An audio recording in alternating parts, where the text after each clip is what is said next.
Le roi le plus sage de la Bible était aussi le plus grand sorcier de l'histoire. Salomon n'a pas construit le temple de Jérusalem uniquement grâce au labeur des hommes. Il a asservi 72 démons en utilisant la magie noire. Et il existe un livre qui enseigne exactement comment il a fait. L'Église a brûlé des milliers de copies des clavicules de Salomon pendant des siècles. Mais Baruch Spinoza a découvert que le Vatican avait préservé des versions secrètes de ce même livre. Pourquoi? Parce que ce que l'Église condamne publiquement, elle l'étudie secrètement. Et ce que vous allez découvrir dans les prochaines minutes va détruire l'image qu'on vous a enseignée du roi Salomon. Vous avez grandi en entendant dire que Salomon était sage, que Dieu lui avait donné une sagesse incomparable, qu'il jugeait avec perfection, qu'il a construit le temple le plus glorieux de l'Antiquité. Mais personne ne vous a dit comment il a réellement fait tout cela. Personne n'a expliqué d'où venait sa connaissance surnaturelle. Personne n'a mentionné que le texte biblique lui-même admet que Salomon avait des pouvoirs qui allaient au-delà de l'humain.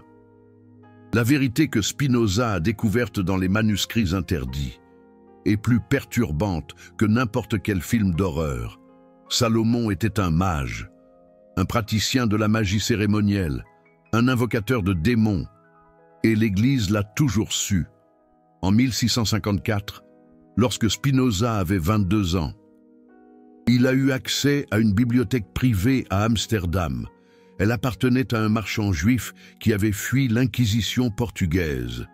Parmi les livres sauvés, il y avait une copie manuscrite des clavicules de Salomon, le plus célèbre grimoire de magie de l'histoire occidentale, l'ancêtre, en quelque sorte, du Grimorium Verum.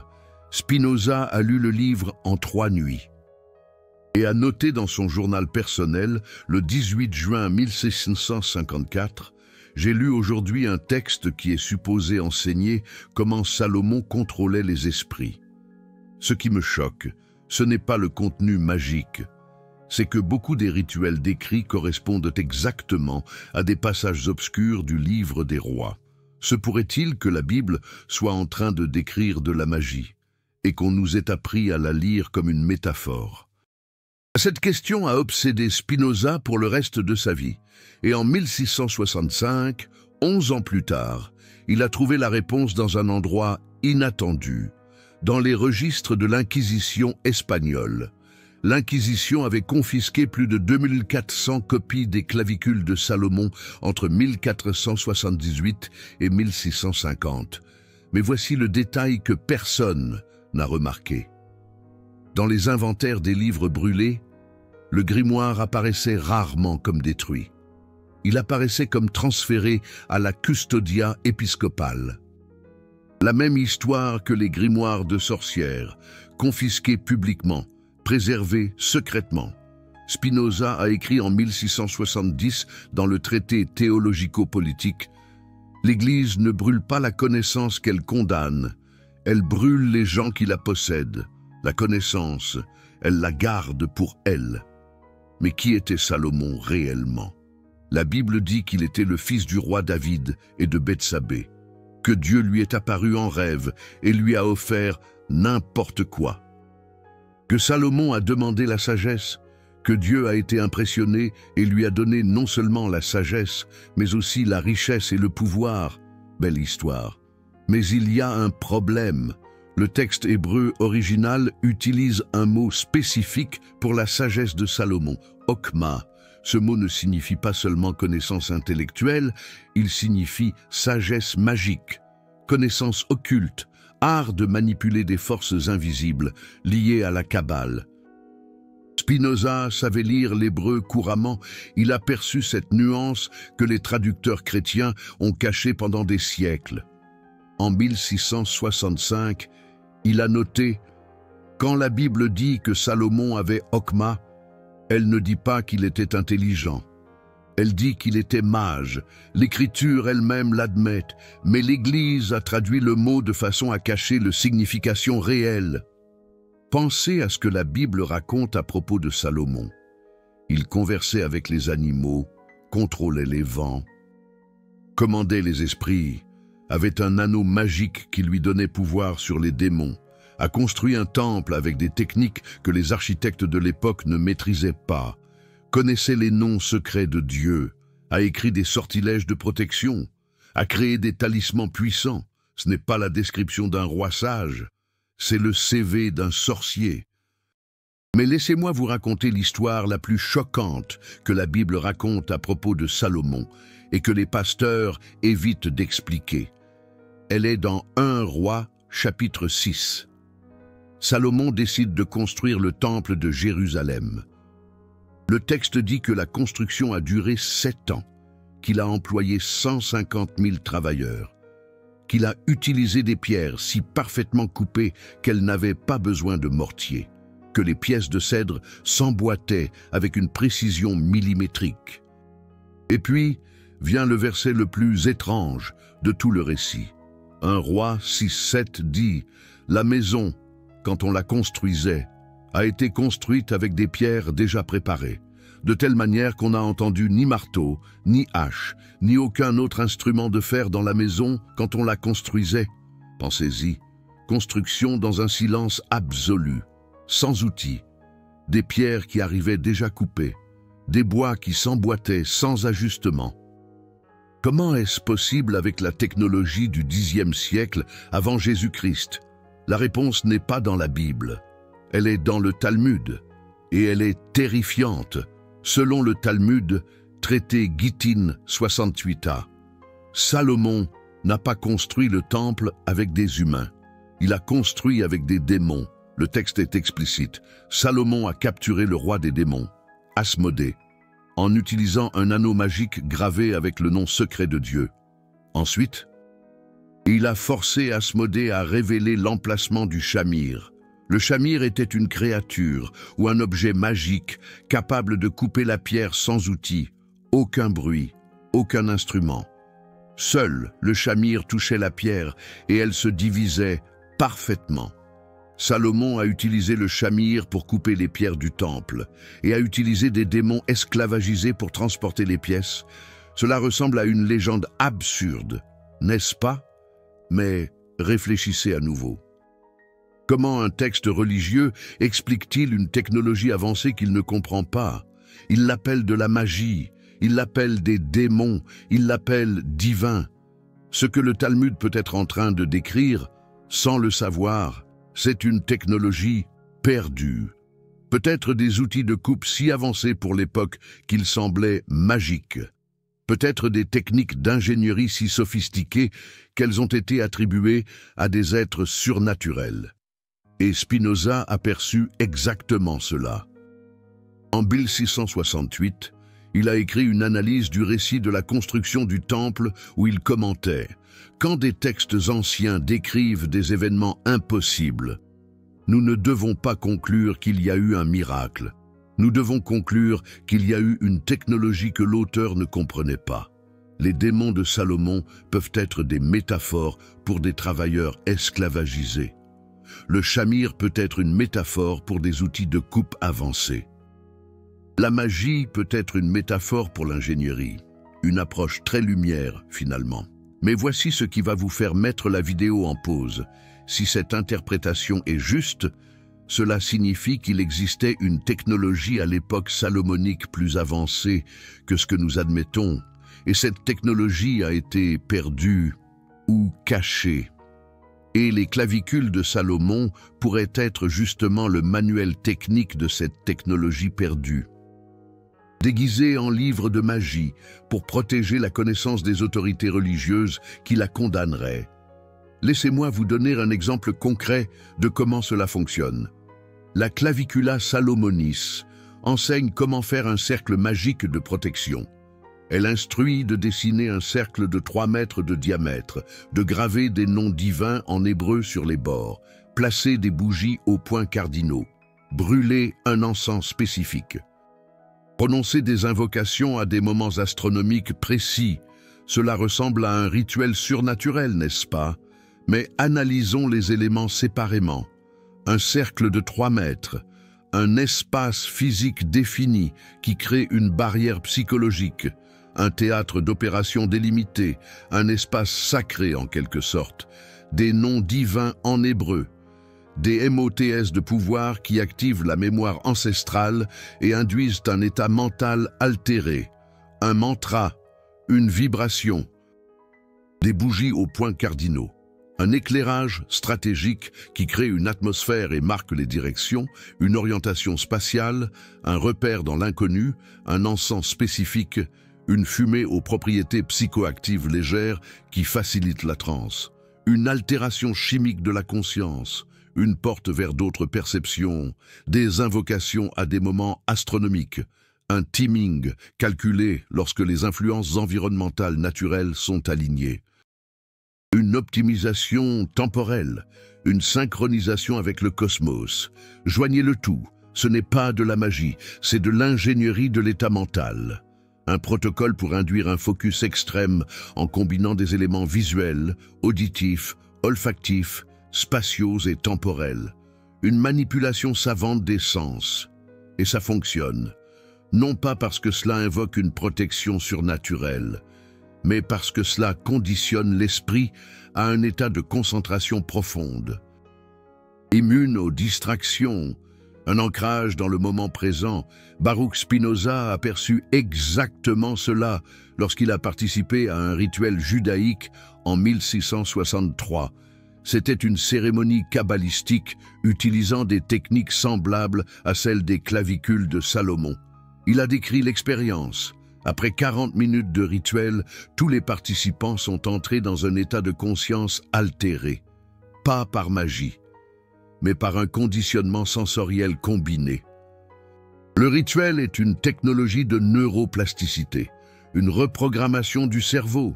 Pensez à la structure des clavicules de Salomon. Cela ne commence pas en enseignant des sortilèges, cela commence en enseignant la purification. Ensuite, le timing astronomique. Ensuite, la préparation des matériaux. Ensuite, la construction des outils. Ensuite, l'exécution des opérations. Ce n'est pas un manuel de magie. C'est un manuel technique, avec un langage codé. Un grimorium verum avant l'heure. Et l'Église a toujours su cela. C'est pourquoi elle a brûlé des personnes, mais a préservé des livres. Parce que le savoir derrière le langage magique est trop précieux pour être détruit. Une question de pouvoir. En 1613, le cardinal Roberto Bellarmino, qui a jugé Giordano Bruno et persécuté Galilée, a écrit une lettre confidentielle à un autre cardinal. Cette lettre a été découverte dans les archives du Saint-Office en 1867. Dedans, Bellarmino admet « J'ai examiné plusieurs grimoires confisqués par l'Inquisition. Certains contiennent des superstitions inutiles, mais d'autres contiennent des connaissances en astronomie, en géométrie et en chimie qui rivalisent avec les meilleurs philosophes naturels. La question n'est pas de savoir si le savoir est réel, c'est de savoir si nous pouvons permettre à des hérétiques de le posséder. » Un aveu glaçant. Cette lettre n'a jamais été publiée officiellement. Mais les historiens la citent, et elle prouve que l'Église savait exactement ce qu'elle faisait. Séparer le savoir utile des personnes non autorisées, un contrôle de l'information. Maintenant, revenons au roi Salomon. S'il avait réellement des connaissances avancées en ingénierie, en astronomie, en chimie, en psychologie, d'où venait ce savoir, mystère et boule de gomme? La réponse se trouve dans le livre des rois, chapitre 3. Le texte dit que le roi Salomon s'est marié avec la fille du pharaon d'Égypte, une alliance politique, n'est-ce pas? Mais cela vient avec des conséquences. Un mariage royal signifie un accès à la cour égyptienne, un accès aux bibliothèques égyptiennes, un accès au savoir accumulé de la civilisation la plus avancée de l'époque, un trésor inestimable. L'Égypte du Xe siècle avant Jésus-Christ avait 3000 ans de savoir accumulé, une médecine avancée, une architecture monumentale, une chimie de la momification, une astronomie précise, des mathématiques appliquées, le tout documenté sur des papyrus gardés dans les temples, un savoir-faire inégalé. Le roi Salomon a eu accès à cela, Et il l'a utilisé. Le temple de Jérusalem n'était pas une inspiration divine. C'était une application de l'ingénierie égyptienne. Et le savoir que le roi Salomon a acquis a été attribué ultérieurement à la magie parce qu'Israël n'avait pas de tradition technique équivalente. Une réinterprétation pour les besoins de la cause. Spinoza a formulé exactement cela en 1670. Le roi Salomon n'a pas reçu la sagesse de Dieu en rêve. Il a étudié avec des prêtres égyptiens par l'intermédiaire de sa femme. Tout le savoir attribué à l'inspiration divine vient de bibliothèques humaines. La Bible romantise l'éducation comme une révélation parce que les auteurs ne voulaient pas admettre que la sagesse venait d'ennemis traditionnels. Un regard critique sur les textes sacrés. Et voici la virage que personne n'attendait. Les clavicules de Salomon pourraient être une compilation de textes égyptiens traduits en hébreu, puis en latin. Ce que nous appelons la magie salomonique pourrait être la science égyptienne préservée. Une théorie audacieuse. Et l'Église savait cela. C'est pourquoi elle a préservé les grimoires, mais a censuré les textes égyptiens parallèles. Parce que si les gens comparaient, ils réaliseraient que les rituels d'invocation du roi Salomon sont des versions simplifiées de rituels funéraires égyptiens, que les talismans planétaires du roi Salomon sont des copies d'amulettes égyptiennes, que les noms des démons du roi Salomon sont des corruptions de noms de dieux égyptiens. Un plagiat sacré? Tout est copie, tout est dérivation. Rien d'original, mais présenté comme une révélation divine unique pour créer une autorité religieuse exclusive, un monopole spirituel. En 2012, un égyptologue allemand a comparé les clavicules de Salomon avec des papyrus magiques égyptiens de la période ptolémaïque. Il a trouvé 34 correspondances directes, les mêmes symboles, les mêmes formules, les mêmes rituels. La conclusion était dévastatrice. Les clavicules de Salomon sont une compilation médiévale de textes égyptiens beaucoup plus anciens, un coup de tonnerre dans le monde de l'occultisme. Cette étude a été publiée dans une revue académique obscure. Elle n'a jamais gagné l'attention du grand public. Pourquoi? Parce qu'elle détruit le récit de l'originalité biblique. Si le roi Salomon a seulement copié les Égyptiens, où est la révélation divine? Un tabou scientifique. Et voici le moment qui change tout. La tradition judaïque n'a jamais caché cela. Les textes kabbalistiques ont toujours admis que le roi Salomon pratiquait la magie. Le Talmud parle ouvertement de l'anneau magique du roi Salomon. Le Zohar décrit comment il contrôlait les démons. Des manuscrits médiévaux juifs listent les 72 démons que le roi Salomon a emprisonnés pour construire le temple. Une reconnaissance implicite. Ce sont les chrétiens qui ont censuré cette partie. Pourquoi? Parce qu'admettre que le roi Salomon était un magicien créait un problème théologique énorme. Si le roi le plus béni par Dieu pratiquait la magie, alors la magie ne peut pas être un péché. Et si la magie n'est pas un péché, pourquoi avons-nous besoin de l'Église? Une remise en question radicale. Spinoza a compris cette contradiction parfaitement. En 1672, il a écrit à un ami « L'Église a besoin de condamner la magie pour maintenir son autorité. » Mais elle ne peut pas nier que le roi Salomon la pratiquait parce que la Bible elle-même l'admet. Alors elle invente une distinction impossible. Quand le roi Salomon contrôle les démons, c'est un pouvoir divin. Quand une sorcière fait la même chose, c'est un pacte satanique. Même technique, différent étiquetage. Une hypocrisie flagrante. Maintenant, voici la partie la plus choquante. Les clavicules de Salomon ne sont pas une fiction médiévale. C'est une compilation de textes anciens, certains réellement de la période du premier temple. Des historiens confirment que les rituels décrits dans le grimoire correspondent à des pratiques magiques judaïques du Xe siècle avant Jésus-Christ. Une connexion inattendue. En 2001, des archéologues ont trouvé à Jérusalem des fragments d'amulettes de la période salomonique. Ils contenaient des inscriptions en hébreu ancien avec des noms de démons et des formules de protection. Exactement comme décrit dans les clavicules de Salomon. Coïncidence? Non. Confirmation archéologique que la magie était pratiquée officiellement durant le règne du roi Salomon. Une pratique légitimée. Mais voici de quoi vous tenir éveillé la nuit. Si le roi Salomon contrôlait vraiment des démons, comme la Bible l'affirme, cela signifie-t-il que les démons sont réels? Ou cela signifie-t-il que ce que nous appelons démons sont des forces naturelles que Salomon a appris à manipuler? Baruch Spinoza avait une réponse. Il a écrit en 1675 « Les démons ne sont pas des entités surnaturelles. Ce sont des personnifications de forces naturelles que nous ne comprenons pas. » Salomon n'invoquait pas des êtres de l'enfer. Il maîtrisait la psychologie, la manipulation, la chimie, l'ingénierie.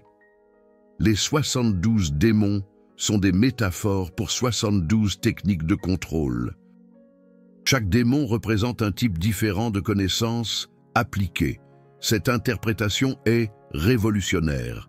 Elle transforme la magie en proto-science. Elle transforme Salomon de mystique en génie technique. Et elle transforme les grimoires de livres sataniques en manuels de connaissances perdues. Et l'Église savait cela. C'est pourquoi elle a préservé les copies des clavicules de Salomon. Parce que derrière le langage des invocations et des pentagrammes, il existe des techniques réelles, des connaissances utiles, un pouvoir applicable. Laissez-moi vous montrer un exemple concret. Les clavicules de Salomon décrivent comment fabriquer des talismans planétaires, des objets gravés à des moments astrologiques spécifiques, qui sont supposés donner des pouvoirs aux porteurs. Cela ressemble à de la pure superstition, n'est-ce pas? Mais réfléchissez-y à deux fois. L'astrologie ancienne était de l'astronomie appliquée.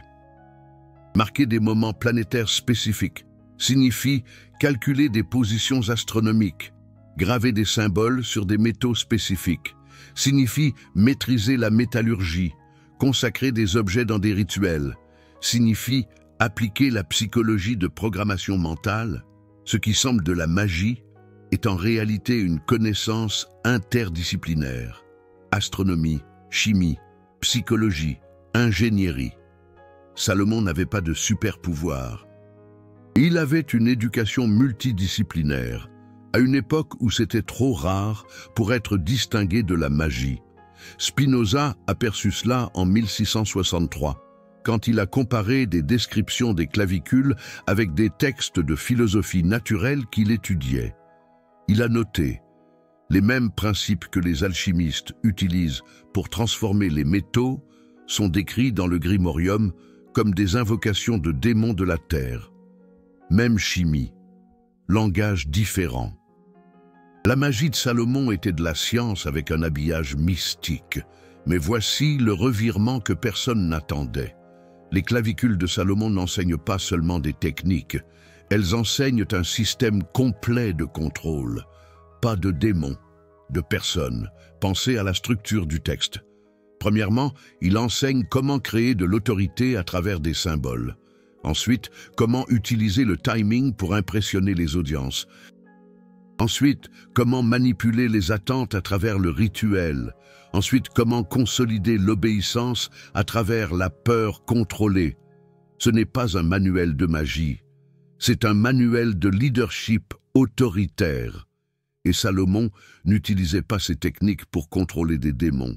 Il les utilisait pour contrôler des personnes, pour faire construire des temples par des esclaves, pour impressionner des reines étrangères, pour maintenir un pouvoir absolu sur Israël. Et l'Église a compris cela parfaitement. C'est pourquoi elle a préservé le Grimorium secrètement, tout en le condamnant publiquement, parce que les techniques fonctionnent, pas pour invoquer des esprits, mais pour manipuler des foules. En 1487, quand le pape Innocent VIII ordonna que les grimoires confisqués soient transférés à la Custodia Vaticana, Il ne protégeait pas la connaissance spirituelle. Il monopolisait des techniques de contrôle social. Les clavicules de Salomon sont plus utiles pour gouverner que pour faire de la magie. Spinoza a formulé cela brutalement en 1673. Salomon n'était pas un saint, c'était un tyran éduqué. Il utilisait la connaissance pour exploiter la superstition d'autrui. L'Église fait la même chose depuis 2000 ans. Elle condamne la magie, mais utilise les mêmes techniques que Salomon. Symboles, rituels, timing, peur, même stratégie, nouveau rotulo. Elle appelle cela liturgie, au lieu de grimoriaux. Maintenant, pensez à quelque chose de perturbateur. Si les clavicules de Salomon sont préservées dans la Sala 666 do Vaticano, et si ce livre enseigne des techniques de contrôle social, qui d'autre a eu accès à cette connaissance au fil des siècles? Papes, cardinaux, inquisiteurs, exorcistes, érudits sélectionnés, tous ont lu, tous ont étudié, et beaucoup ont appliqué. Pas pour invoquer des démons, mais pour contrôler des fidèles. Pensez aux messes catholiques, latin que personne ne comprend, gestes spécifiques à des moments calculés, symboles qui activent la mémoire ancestrale, encens qui altère la conscience, musique qui induit une transe légère, autorité centralisée en figures vêtues de couleurs spécifiques. Ce n'est pas une religion spontanée, c'est de l'ingénierie de contrôle, et tout est décrit dans les clavicules de Salomon, mêmes techniques qui sont supposées contrôler des démons. Maintenant appliquées pour contrôler des congrégations, Spinoza a témoigné de cela personnellement. En 1664, il a assisté à 3 rituels catholiques dans 3 pays différents, et il a reconnu dans tous les éléments du Grimorio qu'il avait lu 10 ans auparavant. Il a écrit « J'ai vu des prêtres réaliser les mêmes gestes, prononcer les mêmes mots, utiliser les mêmes symboles que les clavicules attribuent à Salomon. » La différence n'est pas dans le rituel. Elle est dans qui autorise la pratique. Maintenant, laissez-moi vous parler des 72 démons. C'est probablement l'aspect le plus célèbre et le plus mal compris des clavicules de Salomon, la Guetia, première partie du Lemejton, liste exactement 72 démons que Salomon aurait emprisonnés dans un vase de bronze, scellé avec des symboles magiques. Chaque démon a un nom, un titre, des capacités spécifiques, un nombre de légions commandées, un symbole unique et un rituel d'invocation particulier. Pensez à la précision de cela. Ce n'est pas une liste aléatoire de monstres, c'est un catalogue systématique, avec une hiérarchie, avec des spécialités, avec des protocoles. Ce n'est pas de la mythologie, c'est de la taxonomie, classification scientifique déguisée en démonologie. Prenez le premier démon de la liste. Baal, décrit comme un roi qui commande 66 légions, apparaît avec 3 têtes, humaines, crapaud, chat. Enseigne l'invisibilité et la sagesse. Son sceau est un symbole géométrique spécifique. Maintenant, traduisez cela en langage non mystique. Baal peut représenter des techniques de camouflage, de perception amplifiée et de stratégie. Les 3 têtes peuvent être une métaphore pour 3 perspectives, humaine, terrestre, instinctive. Les 66 légions peuvent représenter des subdivisions de connaissances. Le sceau peut être une formule mathématique codée. Chaque démon est un module de connaissance. Chaque invocation est un protocole d'accès. Et les 72 démons ensemble forment un système complet de connaissances appliquées. Spinoza a perçu cela en 1665, quand il a comparé la liste des démons avec des catalogues de connaissances de philosophes naturels de l'époque. Il a trouvé des correspondances, des démons qui enseignaient la médecine, correspondaient à des traités médicaux, des démons qui révélaient des trésors.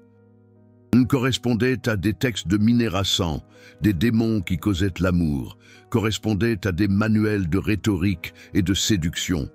Il a noté « Les 72 démons de Salomon sont les 72 branches du savoir humain, organisées comme des entités, pour faciliter la mémorisation et la transmission orale. Magie et mnémonique, invocation et étude, contrôle de démons et dominio de disciplina. Et voici ce qui va vous faire tout remettre en question. Le chiffre 72 n'est pas un hasard. Non, il est astronomique. 72, c'est le nombre d'années qu'il faut au point vernal pour se déplacer d'un degré dans la précession des équinoxes. C'est une constante astronomique connue des Égyptiens, des Babyloniens et des Grecs anciens. Le roi Salomon, ayant accès à la connaissance égyptienne, le savait. Les 72 démons pourraient être un code pour 72 périodes astronomiques. Chaque démon représentant une fenêtre temporelle spécifique pour certaines opérations, agriculture, construction, navigation, guerre, tout dépendait d'un timing astronomique précis. Ce que nous appelons invocation de démons pourrait être le calcul du moment astronomique idéal pour différentes activités. Les clavicules de Salomon transformés en manuel d'astronomie appliqué, un véritable grimorium verum avant l'heure, et l'Église le savait. Parce que les mêmes calculs astronomiques apparaissent dans les calendriers liturgiques catholiques, même compte, nouvelle étiquette, l'invocation devient liturgie, le démon devient saint, le grimoire devient missel. Baruch Spinoza en a été témoin directement. En 1669, il a comparé un manuscrit du Lemégéton qu'il a trouvé à Leiden avec le calendrier liturgique de l'Église catholique. Il a découvert que 23 des dates des fêtes religieuses correspondaient exactement à des moments astronomiques, décrits comme favorables à des invocations spécifiques dans le grimoire. Il a écrit « L'Église n'a pas inventé la liturgie à partir de rien. Elle a copié la structure des grimoires qu'elle a condamnés. Le timing des messes n'est pas une inspiration divine, c'est de l'astronomie appliquée volée à des mages. L'institution même qui a brûlé des sorciers utilise les calendriers qu'ils ont créés.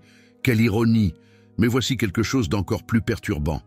Les clavicules de Salomon ne sont pas un seul livre. Il existe au moins 7 versions différentes. Clavicula Salomonis, Lemégéton, Guetia, Tergia Guetia, Ars Paulina, Ars Almadel, Ars Notoria. Chacun enseigne des aspects différents du prétendu savoir de Salomon.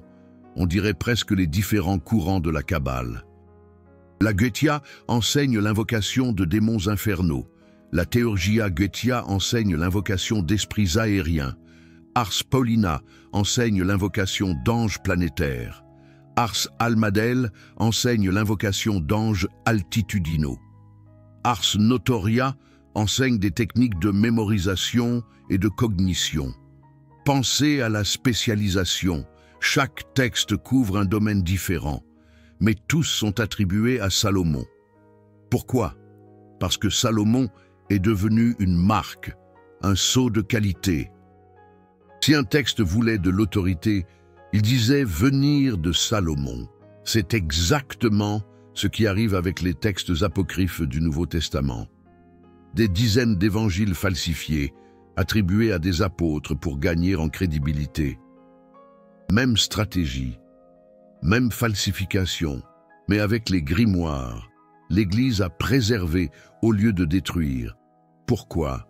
Parce que derrière l'attribution fausse, il existe une connaissance réelle. L'Ars Notoria, par exemple, n'enseigne pas l'invocation de démons. Elle enseigne des techniques de mémorisation en utilisant des images mentales complexes. C'est un précurseur de la méthode des loci utilisée par les champions de la mémorisation moderne. Une connaissance cognitive valide, déguisée en prière magique. Une sorte de mind palace avant l'heure, comme dirait Sherlock Holmes. Et ce texte est préservé dans la salle 666, parce qu'il fonctionne, pas comme de la magie, mais comme une technique mnémotechnique et tous ont été confisqués par l'Inquisition, et tous sont préservés au Vatican, et tous ont été étudiés par des générations d'érudits catholiques. Pourquoi? Parce qu'ils fonctionnent, pas comme de la magie surnaturelle, mais comme de la psychologie appliquée. En 1998, lorsque la feuille de calcul de la salle 666 a fuité, des historiens ont identifié au moins 14 copies manuscrites des clavicules de Salomon parmi les 6347 livres. Certaines datées du XIIIe siècle, d'autres du XVe siècle, l'une d'elles possiblement du XIe siècle. Cela signifie que le Vatican a collectionné systématiquement toutes les versions qu'il a pu trouver, pas pour détruire, pour préserver, pour étudier, pour utiliser. Et voici la question que Spinoza a posée et qui n'a jamais reçu de réponse. Si l'Église a préservé secrètement les clavicules de Salomon pendant des siècles, quels autres textes bibliques cachés existent dans les archives? Quelles autres vérités sur les figures bibliques ont été censurées? Parce que si Salomon était un mage et que l'Église l'a caché, qu'est-ce qui a été caché d'autre sur Moïse, sur Jésus, sur les apôtres? Combien d'autres contradictions entre le texte original et le récit officiel sont enfermées derrière les portes de la salle 666? Spinoza soupçonnait qu'il y en avait beaucoup. Il croyait que dans les archives secrètes, il existait des textes prouvant que pratiquement tous les événements surnaturels de la Bible avaient des explications naturelles qui ont été supprimées, que les miracles étaient des techniques, que les prophéties étaient des calculs, que les révélations étaient des manipulations. Il ne l'a jamais prouvé. Mais chaque fuite moderne confirme une partie de ses soupçons.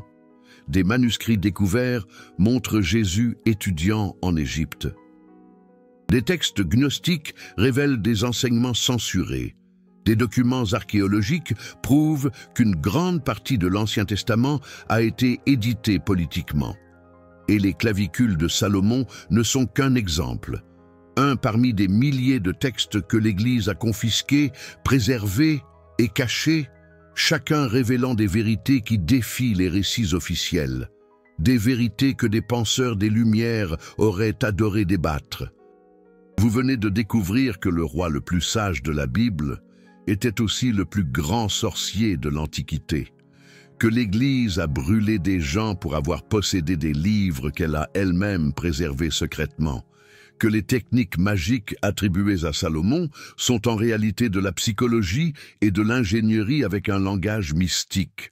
Le Super Thanks, juste en dessous, n'est pas seulement un soutien financier, c'est vous qui dites.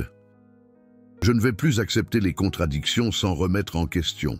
Chaque vidéo de ce genre exige des semaines à enquêter sur des textes anciens, à comparer des versions, à connecter des points qu'on a essayé de séparer. Lorsque vous cliquez sur cette icône, vous financez la divulgation de vérités que des institutions veulent monopoliser. Vous faites partie de ceux qui choisissent la connaissance critique plutôt qu'un dogme confortable. Maintenant, voici la transformation finale. Si Salomon contrôlait ce qu'ils appelaient des démons en utilisant la connaissance naturelle, qu'est-ce que cela signifie pour vous aujourd'hui? Cela signifie que le pouvoir ne vient pas de force surnaturelle. Il vient de la connaissance appliquée. Salomon n'était pas béni par des dieux, il était éduqué au-delà de la moyenne de son temps. Alors, voici ce que vous faites.